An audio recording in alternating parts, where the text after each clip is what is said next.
But there are scenarios and there are circumstances that require sometimes sacrificial giving. Over the last 2 years as a church, our first year we did an end of the year giving campaign, and we launched in September, and then we did this end of year giving campaign in December. And it was presumptuous of us, but we went for it, and we said our goal is $30,000. And I'm pretty sure that we hit it. I don't remember being in counseling for not hitting it, so I think that we did hit it. And so then last year we said, hey, we need to up our game. We were $45,000 behind budget going into the end of last year. And so we said, hey, our year-end giving goal is $70,000, and the first $45,000 of that needs to help us make up ground for what the deficit that we're running right now. But we're going to give $7,000 to Urban Act Academy, right? And then something amazing happened, right? We really got behind Urban Act Academy, and there's a gentleman that goes here. He works for Adidas, and I contacted him, and I said, hey, what if we provided every single kid a pair of Adidas? Could you make that happen in 3 weeks? He's like, I'll make it happen. And so you guys remember last year, we gave not just $7,000, we gave $10,500, and we bought a pair of shoes for every single kid at Urban Act Academy. We went down there, we delivered those shoes, and it was a sacrificial gift, right? It was something that we gave sacrificially.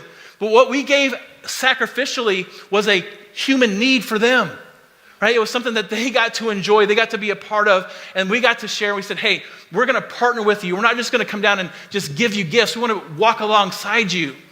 And it was such an amazing moment. And we hit that $70,000 goal. Here's what was so even more amazing. Despite giving $70,000 over and above our regular giving last December was $38,000. Okay, so we gave $108,000 in the month of December. All giving total for the year was $340,000. So a third of almost every dollar that was given in December of last year. So this is a very important month for us coming up. So our sacrificial goal, our Give Hope year-end offering goal this year is $100,000. And we're going to give 15% right off the top, $15,000 to Urban Act Academy. I was down there this last week, got to have a conversation with Igina, and I was trying to look for something like tangible. Can we buy you some shoes? And she's like, we appreciate the shoes, we appreciate the baskets. They're they meet a need.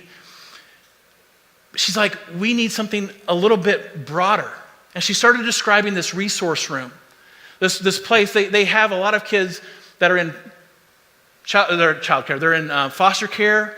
30% of their kids are homeless. They come from homeless shelters. The other 30% are just in poverty. And she started describing how kids are in separate foster homes. And so sometimes they don't even get to see each other very often except at school, and they don't have anywhere to go after school. And they don't have any clubs because they don't have any place to develop clubs. They want to do a robotics club. They don't have a room for that. And I said, well, what if we gave you $15,000? She said, well, I would love to have you give us the money and then help us develop this resource room where we could start clubs. And we have teachers that want to be sponsors of clubs. We just don't have the space for it. And I just said, count us in. We're doing it. And so we're going to give $15,000 that, and we're going to help make that happen. We will be able to give the $15,000 before Christmas. I'm not sure we'll be able to build out the room completely before Christmas, but it's going to be a partnership that we're going to be able to be a part of in a major way. $35,000 of that's going to go to operating expenses that we have going into December. And then $25,000 we're going to use to grow our student ministry and our kids ministry. As we make this move, our student ministry is really the fastest growing ministry in our church. It's more than doubled this fall. We meet tonight at 6 o'clock. There's new students that come every single week. We have students that attend here on Sunday morning that have never been on a Sunday night since we started this fall. Ben, our student ministry intern, and my wife and Becca are all doing a phenomenal job with our volunteers. Katie, Chris, and Molly are just crushing it every single the fourth Sunday of each month. We meet here, middle school and high school together, and it's literally the fastest growing ministry in our church. And we want to put resources behind that going into 2020. And I have 25% up here for reserves. We have a guy who's done all of our equipment, and so he came over to the new space 2 weeks ago, not knowing if we were going to be able to lease it at that time, just preparing as if we were.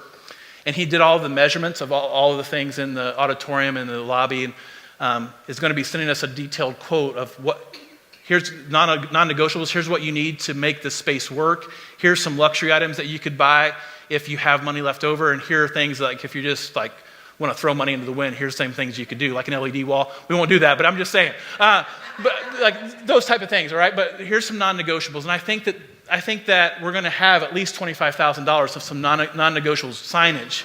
$7,000 or $8,000 just in creating signage throughout the building and outside. So those are type things. So if we can get over $100,000, we can put more in reserves, is what I'm trying to say. And so I really think it's going to be a God thing for us to do that. But I think that we have the capability, if we give sacrificially, to come together and to make that happen and to actually hit this goal and to do good together. And here's the deal.